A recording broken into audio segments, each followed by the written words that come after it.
The militaries of South Korea and the United States began their annual joint exercise today to prepare against North Korea's nuclear attack scenarios. President Yoon doubled down on the need for readiness against false information.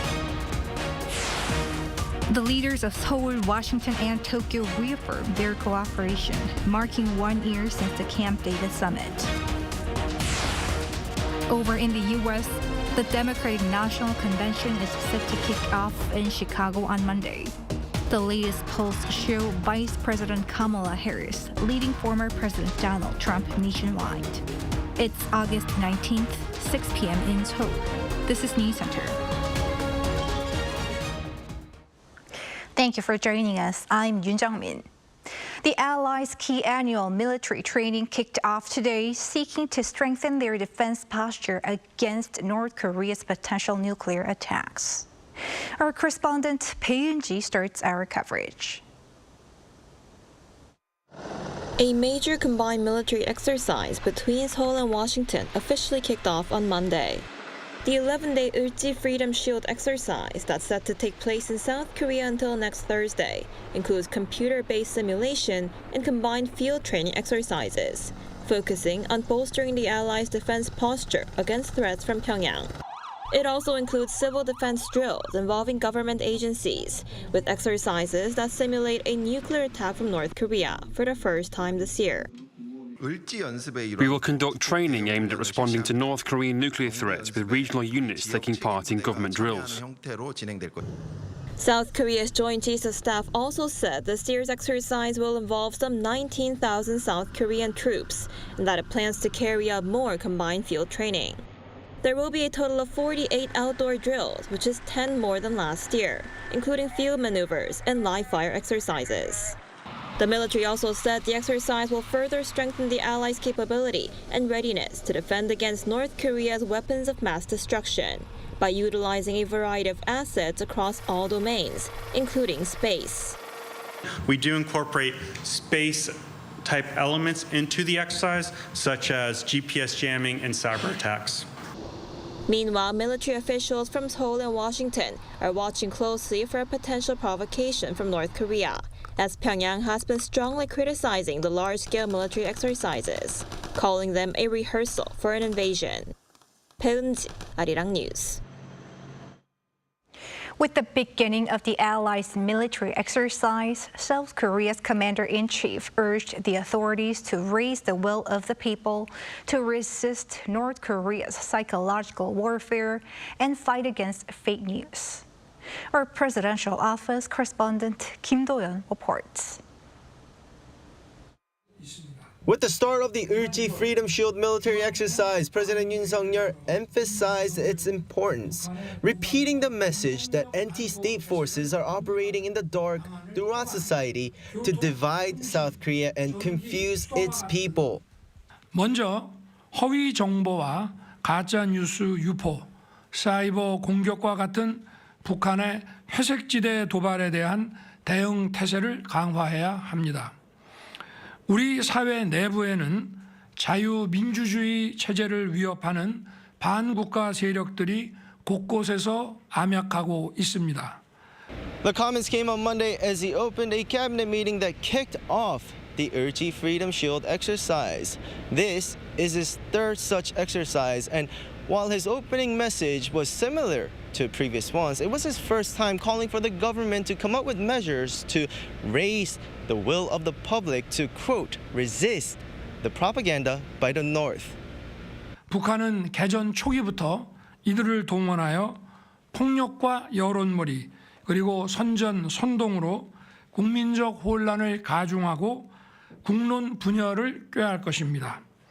이러한 혼란과 분열을 차단하고 전 국민의 항전 의지를 높일 수 있는 방안을 적극 강구해야 합니다. As he has been saying previously, Yoon said war could break out at any time, and wars come in different forms than in the past and require a nationwide effort to protect the nation. And with the nationwide civil defense exercise coming up on Thursday as part of the Ulji Freedom Shield, Yoon requested that the public follow the government's instructions during evacuation and traffic control training. Meanwhile, the top office also said that before the cabinet meeting, Yoon presided over a National Security Council meeting for the practice at the National Crisis Management Center and reviewed the nation's war preparedness and the wartime transition procedures of each department. On top of the encouragement for the exercise, Yoon also requested that safety measures be kept in mind for those participating in the exercise. Kim Do-yeon, Arirang News. Marking 1 year since the Camp David summit, the leaders of South Korea, the U.S. and Japan reaffirmed their cooperation to tackle regional and global challenges. Our senior correspondent Oh Soo-young explains. The leaders of South Korea, the United States and Japan reaffirmed their resolve to tackling North Korea's nuclear threat and other regional and global challenges as they seek to preserve commitments made at their Camp David summit last year. In a joint statement to mark 1 year since their first ever standalone trilateral meeting, President Yoon Suk-yeol, US President Joe Biden and Japanese Prime Minister Fumio Kishida on Sunday said they remain inspired by the spirit of Camp David and the Camp David principles as a roadmap for cooperation, as well as the commitment to consult on threats and challenges to their collective interests and security. Previously limited to traditional security areas, the scope of trilateral cooperation has become comprehensive to include economic security, advanced technology, cybersecurity, development, and human exchanges. According to Seoul's Deputy National Security Advisor Kim Tae-ho, major achievements include a real-time system for sharing North Korean missile warning information, the first ever multi-domain Freedom Edge exercise between their militaries, and the establishment of a trilateral security cooperation framework. The three countries have also been making progress on economic security dialogue, early warning systems to stabilize supply chains, space security dialogue, quantum research and youth exchanges. The most significant outcome of the Camp David summit has been to set in stone that trilateral cooperation by establishing annual meetings between leaders, national security advisors and ministers of foreign affairs, defense and trade. Such efforts to institutionalize the Camp David framework are becoming all the more important, as Japan and the US will have new leaders take office in the coming months. This trilateral cooperation was attainable under the top-down approach, which was initiated by three leaders. In this sense, if domestic politics are changed, this architecture might be affected. In short, this type of top-down approach is rarely expected any longer if three leaders are gone or become weaker in their political power.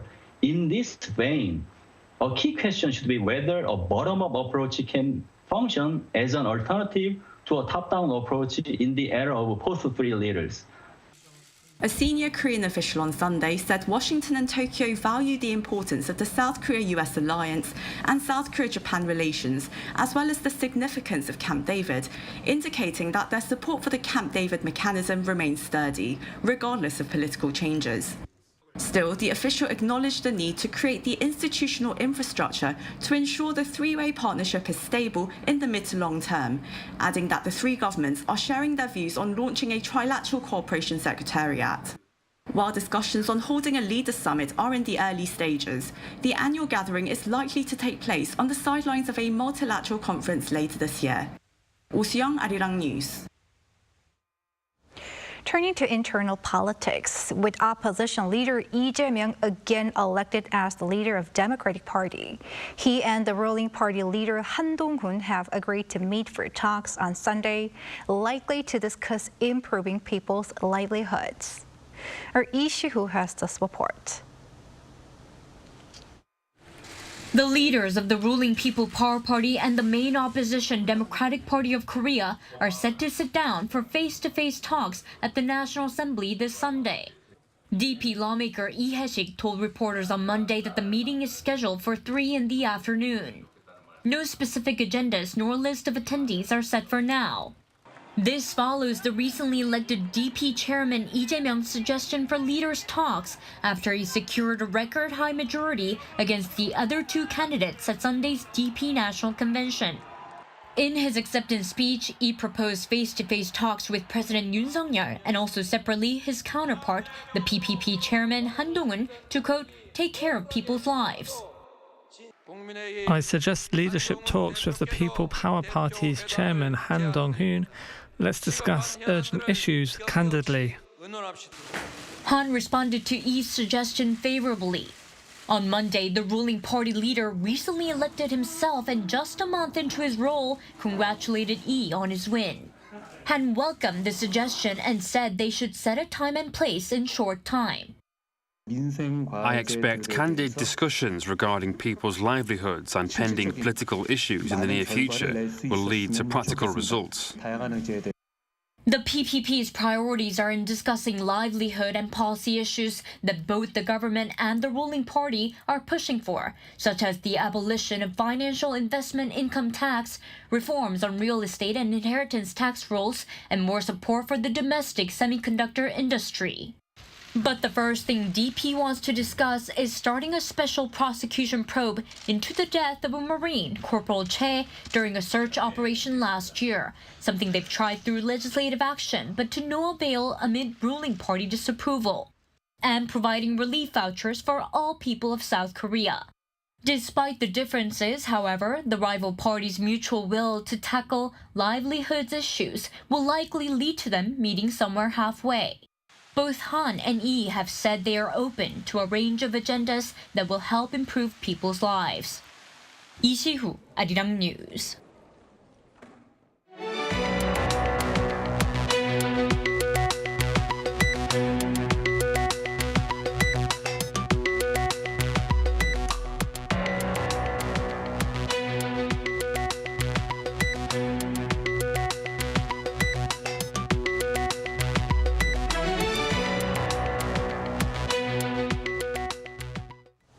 In the U.S., the latest public poll shows Vice President Kamala Harris racing ahead of her rival Donald Trump as her party's national convention is set to start later today.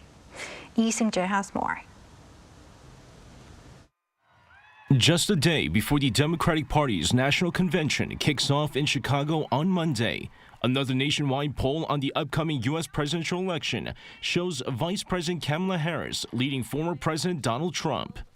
In the poll conducted jointly by Washington Post, ABC, and Ipsos on 2,335 adults nationwide from August 9th to the 13th and released on Sunday, the Harris-Walz camp leads the Trump-Vance camp 49 to 45% among registered voters, while the vice president has a 51% to 45% lead over Trump among likely voters.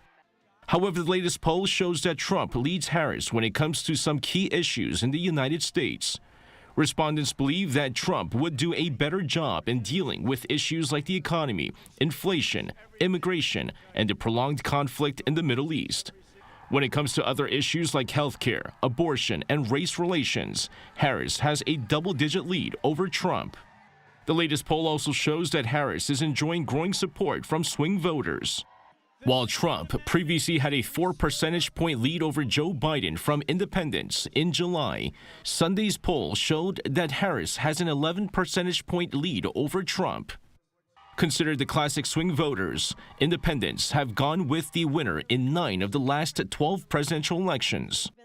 Harris has seen slight leads over Trump in a number of other nationwide polls, but many pundits believe it's still too close to predict the outcome of November's election. While Harris officially won the Democratic presidential nomination in an online vote 2 weeks ago, she will accept the party's nomination and give her acceptance speech on Thursday, the last day of the 4-day national convention. Lee Seung-jae, Arirang News. Back here in Korea, the government's second round of recruitment for trainee doctors for the second half of this year has seen just 21 additional applications. The Health Ministry announced this on Monday after the additional round of recruitment closed last week. Out of the new applicants, 7 applied to the so-called Big 5 hospitals in Seoul. Adding to those that had already applied in the first round brings the total number of trainee applications to only 125, which is less than 2% of the recruitment quota.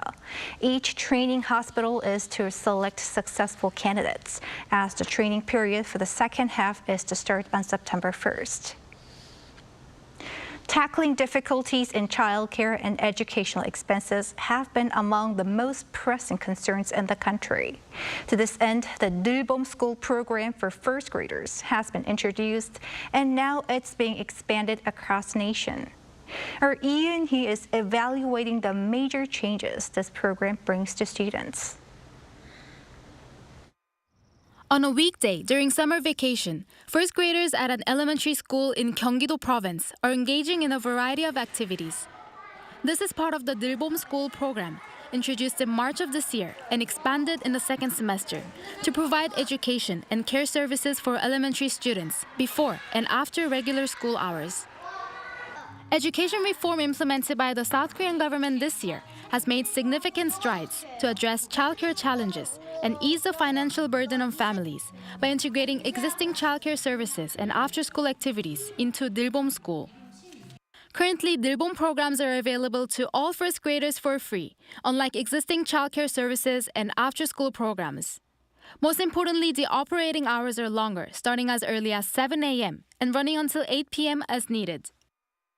Songlin Elementary School is focused on providing a wide variety of classes that cater to the needs of students, spanning from dance to computer programming.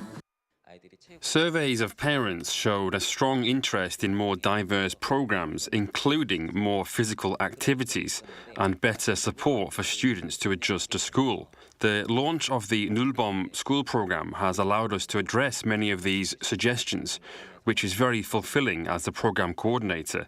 I'm growing more confident in our school.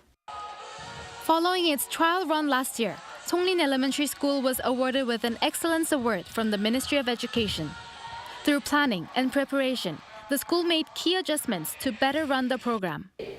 To ensure the success of the program, it is important to address several concerns, including shortages of classrooms and teachers. Let's see some approaches to address these issues. Using the same classrooms for the new after-school programs caused inconvenience, as teachers had to clear their classrooms. This year, we reviewed available spaces, repurposed small and underutilized rooms, and changed the classroom furniture to meet special needs. Now, regular classes and after-school programs run smoothly without conflict. To address teacher shortages, the school brought in instructors from the city's dance association. Whacking is the most fun dance. I'm excited to come to school for dance class. Dancing is really fun. As part of its Neulbom program, Songlin Elementary School is already expanding its range of programs to include students from other grades. Cheerleading is one of the programs. At first, being the only guy made me worried about feeling left out, but everyone has been very supportive, and practice has been a lot of fun. I'm excited to continue cheerleading in the future. With collaborative efforts from both the government and schools, Neulbom School will expand to include second graders by 2025 and serve all elementary grades by 2026. Yoon, Arirang News.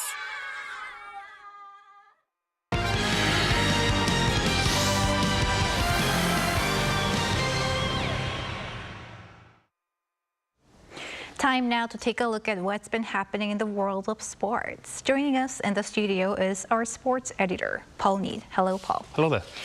Let's start with the South Korean Baseball League. The KBO set a new single-season attendance record on Sunday. Yes, that's right, 8.47 million. This beats the previous record set in 2017. The Korea Baseball Organization announced that on Sunday alone, over 91,000 spectators gathered across 5 stadiums around the country. This was enough to set the new record, which comes with about 80% of the 720 games played so far, with 147 still to go. And despite the ongoing heat wave across South Korea, the season is expected to reach 10 million spectators for the very first time. Meanwhile, Kim Do-young of the Kia Tigers on Thursday became the youngest member of the 30-30 club, 30 home runs and 30 steals in a single season.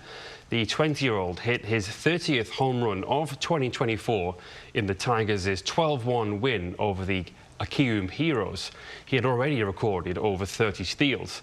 The previous record was held by Park Jae-hong in 1996 at 22 years, 11 months and 27 days. Right, staying with the baseball, but moving on to MLB, a new milestone for Kim Ha-sung. Yes, he's now third among all South Koreans in terms of home runs in MLB. Kim Ha-sung hit his 47th homer on Saturday in the San Diego Padres' eventual 7-3 loss to the Colorado Rockies. It ended a 2-month dry spell and was his 11th of the current season. He has now overtaken Kang Jung-ho, formerly of the Pittsburgh Pirates, and is behind Chu Shin-soo with 218 and Che Ji-man with 67. But Kim was taken off during Sunday's game with shoulder discomforts, and according to Yonhap on Monday, Kim could be added to the injured list for the first time since moving to MLB.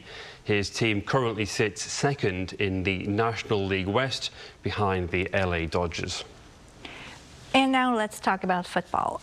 Lee Gang-in is off the mark already. Yes, he scored in Paris Saint-Germain's 4-1 win over Le Havre. He opened the scoring just 3 minutes into Paris Saint-Germain's opening game of the season on Friday, reacting the fastest to a cross from Gonzalo Ramos and finding the top right-hand corner. The French champions were pegged back 2 minutes into the second half, but 3 goals in the last 6 minutes earned a resounding victory. He is now in his second season in France. He scored 5 and assisted 5 last year in all competitions. Meanwhile, in England, Hwang Hee-chan and Wolverhampton Wanderers began the new Premier League season with a defeat, losing 2-0 away to Arsenal on Saturday. Hwang played the full 90 minutes from right wing. And Son Heung-min and Tottenham Hotspur get their campaign up and running on Monday night UK time. They take on Leicester City away from home. And finally to the KLPGA, in intense heat, Bae So-hyun emerged victorious at the Heavens Masters. Yes, and after a 3-round playoff too, no less. On the final day at the Heaven Country Club in Ansan, Bae tied at 15 under par 201 with So Ji-eun and Hwang Yoo-min leading to the playoff. Hwang was eliminated in the first round and Bae and So battled through 2 more. Bae clinched victory by sinking a birdie putt after So had missed hers. This marks her second win of the season following her first KLPGA victory in May, earning her around $135,000 in prize money. All right, thanks for that roundup. I'll see you next time. Thank you.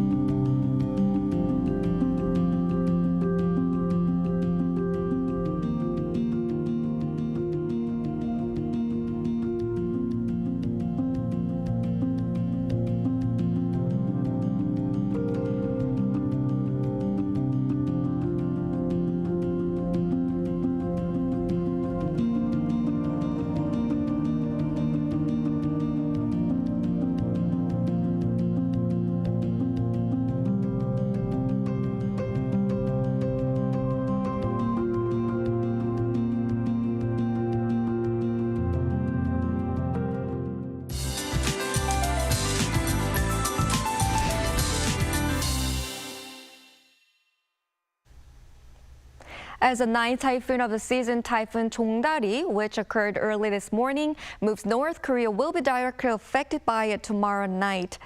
Tomorrow night, when the typhoon is close, more than 30 millimeters of rain per hour will fall around Jeju Island and the southern coast. There will be more than 100 millimeters of heavy rain until Wednesday, and as much as 80 will fall in other regions in the south. While heatwave warnings are being issued in most parts of the country, they've been in place for 20 days in Seoul. There are still many places where the feels-like temperatures rise to around 35 degrees Celsius during the daytime. These hot conditions will continue throughout the week.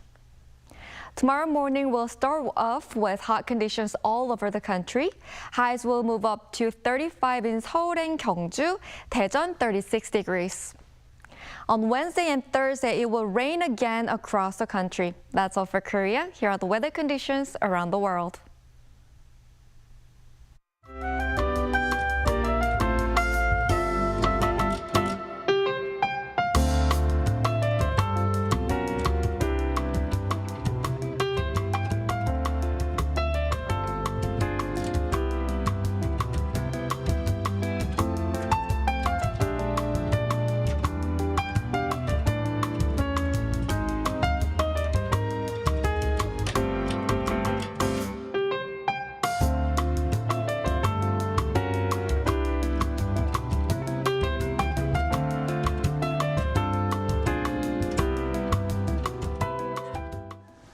And that is Newscenter for tonight. Thank you for watching. A panel session up next.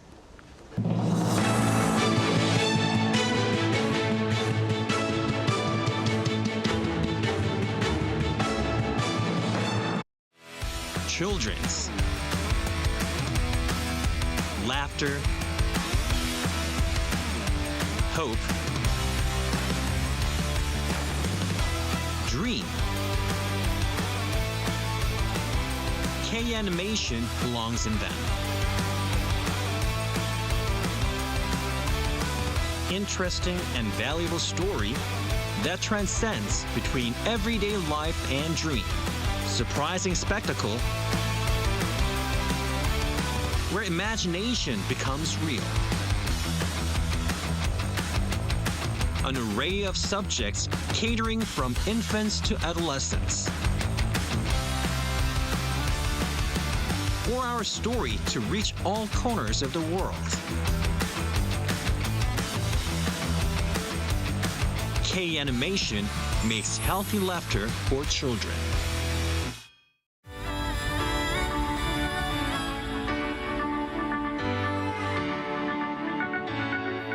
Completely new.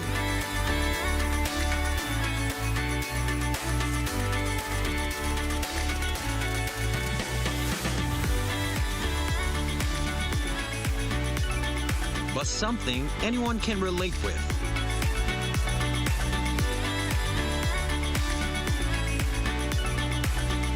Flawlessly made.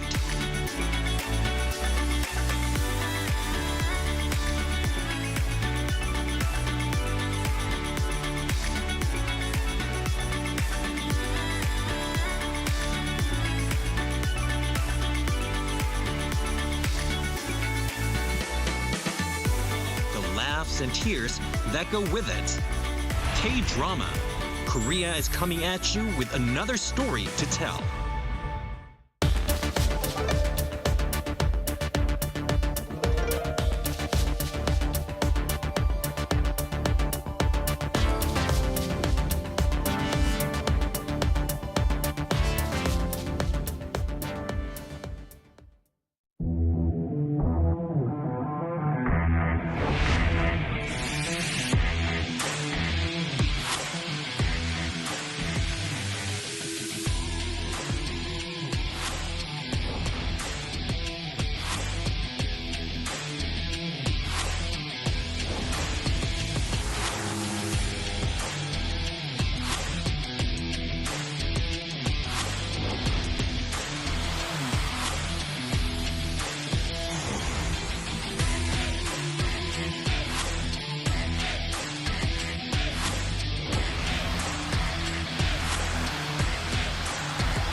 요즘 한국에선 어떻게 노는지 알려줄까?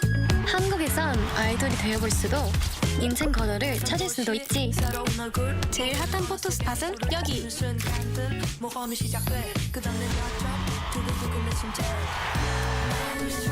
한국은 분명 너에게 새로운 영감을 줄 거야.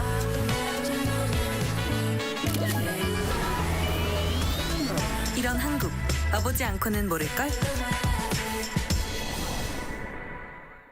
진짜 한국에선 어떻게 먹는지 알려줄까?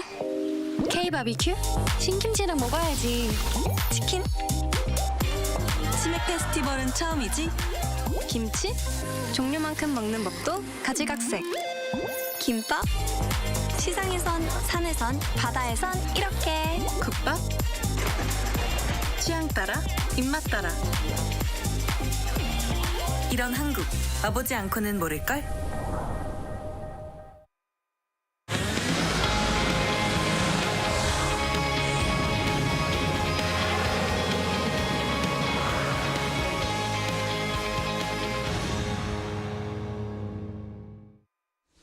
Hello and welcome to Within the Frame. I'm Handan in Seoul. Coronavirus cases are surging again across Korea just about a year after the country officially declared COVID-19 an endemic. Amid signs of a large spread, the Korea Disease Control and Prevention Agency has boosted response measures, also gearing up to resume vaccination programs. Self-diagnosis kits are flying off the shelves, while COVID-related prescriptions soared by more than 30-fold in recent weeks. And the summer COVID wave is being felt globally, hitting over 80 countries around the world. Why are we seeing a resurgence in COVID-19 cases, and how stringent should quarantine measures be this time? When might we expect the peak of the outbreak? For some expert insights, Dr. Kim Seung-taek, virologist at Institute Pasteur Korea, joins us in the studio. Thank you so much for coming in today. Thank you for having me. And joining us virtually is Dr. Peter Chin-hong, professor of medicine and infectious disease specialist at University of California, San Francisco. It's great to have you with us. Thanks for having me on, Taun. All right, Dr. Kim, let's start with you. So COVID-19 is back on the rise here in Korea. First, give us an update on the current situation. Well, we just heard about about more than 1,300 just hospitalization as of second week of August, and this is about just a 9-fold increase over the last month. And then, although we are not actually just counting all the cases of infection right now, but based on the number of this hospitalization, we are actually estimating about just 170,000 cases of infection right now. And then the half of the hospitalization infection are thought to be at this moment is due to the KP.3 infection, which is actually just the Omicron subvariant. And then at the same time, we are actually just witnessing the some surge of the viral genome copy number in the wastewater system, which is actually just an indirect just a measure of the circulating just pathogen, including the viruses right now. And then the thing actually we are experiencing right now is a little bit of a shortage in the some diagnostic kits and then the antiviral drugs. And I think just Korean health authorities are actually just addressing these issues right now. And it seems similar stories are being played out elsewhere in the world as we are in the middle of a global summer COVID wave. Dr. Chin-hong, is the U.S. also seeing a large summer COVID wave? And what do the latest figures indicate? So just like in Korea, we are seeing an increase in all of the metrics. Wastewater epidemiology is up, test positivity is up, emergency department visits, hospitalizations, and deaths have remained relatively stable or low. We've seen it in the West since May or so, but the rest of the country has caught up, and it's thought to be due to many factors. Whether or not heat waves, wildfires in the West might have spurred it, as well as people going back to gathering together with vacations and so on. Now, most respiratory diseases circulate typically during the winter. Dr. Kim, what are the factors that led to a summer COVID wave that we're seeing around many parts of the world? Well, as you told, many of the some respiratory viruses, including the influenza virus, actually the typical season is actually winter. And then even by just some experiment, as the prior investigation actually demonstrate that the influenza virus is very well transmitted in the cold and then dry weather, which is actually just a winter. But this COVID-19, I mean, in this case, SARS-CoV-2, it is just a causative agent of COVID-19. So far, it seems to be some exceptional. And even in the peak of the COVID-19 pandemic, we have actually witnessed many cases of just infection, even in just the tropical areas. And then, so we do not understand for sure why this virus is actually even just rampant in this very warm and wet weathers. And then so far the people are thinking about some many indoor activities due to the steamy hot weather might just contribute to the surge of the COVID-19. That might be true. It's like also in the winter season, many people actually many activities are actually occurring the indoor settings. But we do not know for sure why this COVID-19 is also has a peak even in the summer season. Well, so far we have witnessed like some very similar patterns. And the summer season and the winter season, we have just two peaks around the world. And then there might be some relevant, there might be some maybe some related to the some population immunity issues, but we are not actually understanding just completely about the issues. And then we will see it, and then probably for the time being, we might just see these two peaks for the annually, but this might just change, and it might just even just change into like the flu season, but we do not know for sure at this moment. So many people taking respite from the sun indoors could be one major factor that led to the summer COVID wave, but further review needs to be done, even for medical experts, to find out exactly why we're seeing a summer COVID wave and if the pattern will continue in the coming years. Dr. Chin Hong, Omicron subvariants were the dominant strains before we bid farewell to the pandemic last year. What type of new variant is driving the summer wave of infections? Dr. Kim just briefly mentioned about KP.3, but could you tell us more in detail about that? And what do we need to know about it? So what's driving a lot of the increase in cases seen globally is a new crop of variants. They're all descendants of JN1, which was predominant in the winter, and they're called in general the flirt variants. Right now, KP.3 and KP.3.1.1 are really circulating at high levels, and it's started to really jumpstart the cases that we're seeing right now.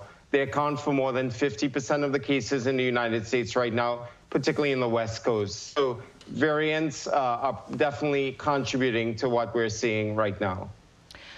Do we know if the KP.3, the new variant, is causing more severe symptoms or whether it's more contagious? Or do we know anything so far about those fronts? Yes, we know that KP.3, KP.3.1.1, and that family, they're likely more transmissible by about 20%. They're likely a little bit more immune invasive. That means the immune system doesn't recognize it quite immediately like some of the others. And we also know that it probably doesn't cause more serious disease. However, if you have a lot of people getting infected, even a small proportion of those people will include vulnerable individuals who can get hospitalized, and even some of them may die. Now, I've come across some articles that the U.S., there is definitely an upswing in the number of COVID cases, but there's much less hospitalization compared to last year. What do you say to this?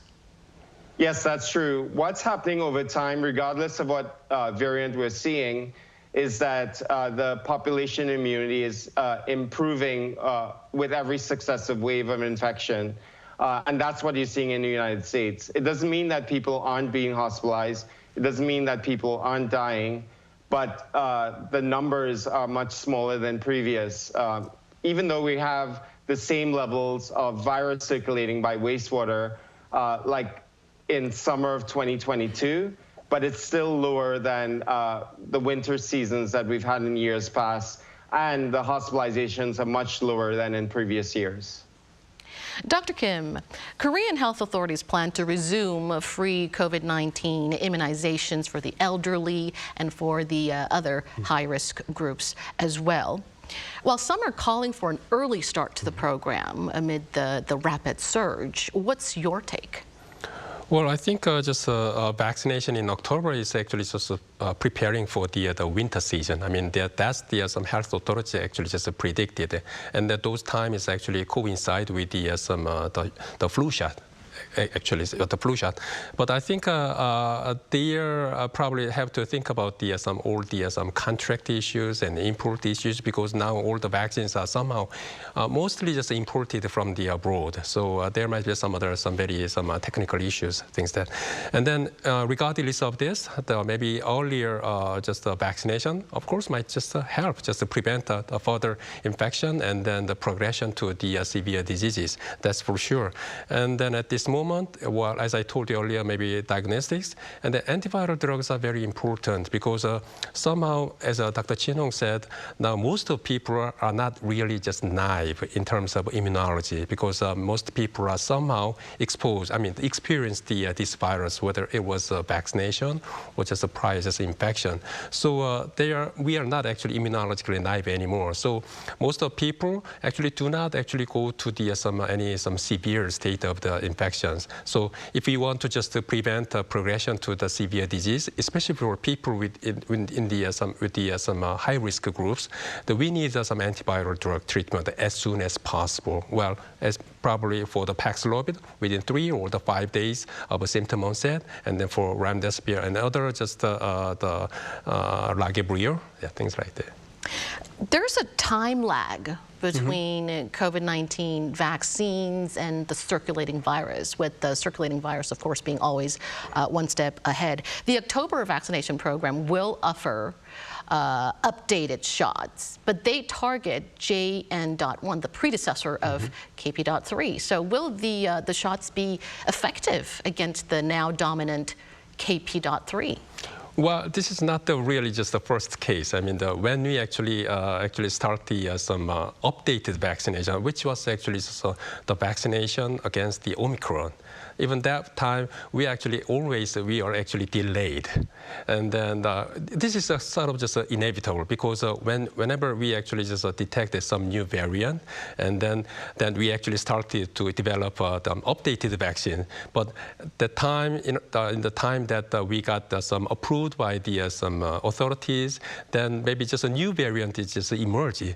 So it's kind of inevitable. But the good thing is that the lessons that we have learned so far, even for the COVID-19, is that even for the some ancestral vaccine that we actually just received in the earlier COVID-19 pandemic are still just effective. And then for this, even for this KP.3 and then JN.1, I don't think I still just believe that this vaccine will be very effective. And then this virus is, well, compared to this ancestral virus, is in terms of genetic, the sequences, is very similar to the currently circulating virus, and it's still just very effective in terms of the neutralizing antibody. Well, actually, there are two different arms of when we actually got vaccinated. One is antibody response, and the other is a cellular immune response.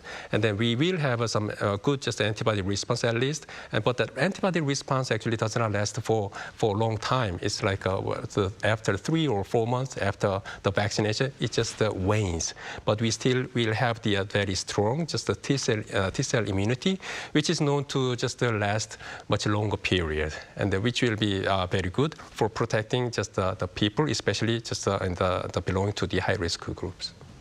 So even if most of us are now somewhat reluctant to get vaccinated, you still recommend people, especially those in the high-risk groups, to go get the shots, because they will be effective and they are necessary to ward off the virus. Exactly, and because the people belonging to the high-risk groups they are very vulnerable. So even infection may just predispose those people to the progressing to severe disease. So at this moment, protecting those people are number one, a priority at this moment, whether it was vaccination or treat with the antiviral drugs.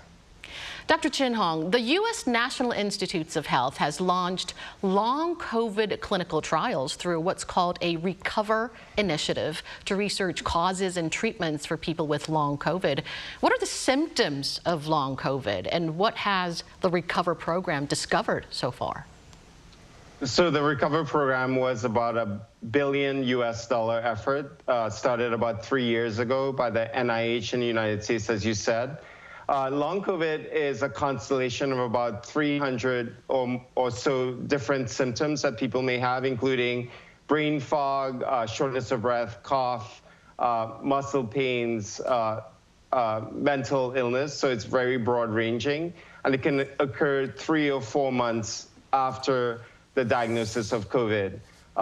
You know, what has the Recover Project achieved so far? Probably not enough yet, as many people have seen, but many studies are ongoing. Most of the studies have been observational, meaning that they have not been clinical trials. They've not really been any great trials of a therapeutic option that might work against these symptoms that affect so many people.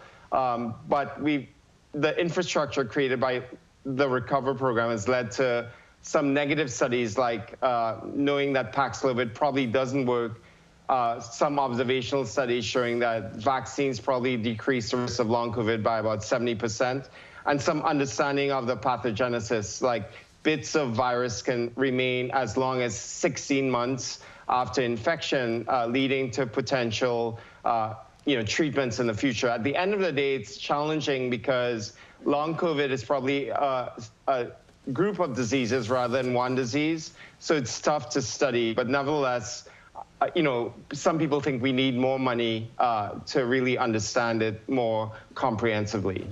Looks like we have many more questions than answers about long COVID as well. Dr. Kim, Korean health authorities say cases will likely peak by the end of this month, coinciding with the start of the second school semester. Health authorities project cases to reach over 350,000 per week. What's your outlook ahead? Well, I agree with their just projections, and then their sort of just stance at this moment is that's very just a reasonable response. And then they actually do not change any public any measures at this moment. And then because we have experienced the COVID-19 now for like 4 years and then 5 years, and then we know pretty much about this virus and then disease itself.